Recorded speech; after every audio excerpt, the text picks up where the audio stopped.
sahaja lepasan Sijil Pelajaran Malaysia SPM dan Sijil Tinggi Persekolahan Malaysia STPM daripada golongan miskin dan kurang berkemampuan yang tercicir berpeluang meneruskan pengajian mereka di 10 buah institusi pengajian tinggi seluruh negara.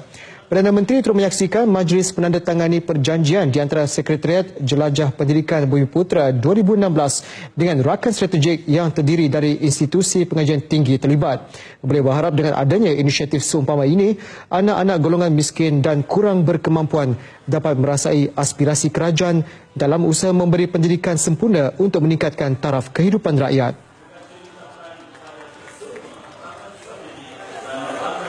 Kita mesti mengilhamkan pendekatan-pendekatan dan idea-idea yang baru. Kita jangan menantikan orang datang pada kita. Kita jangan tunggu mereka menulis surat pada kita. Jangan kita mengharapkan mereka ketuk pintu pejabat kita.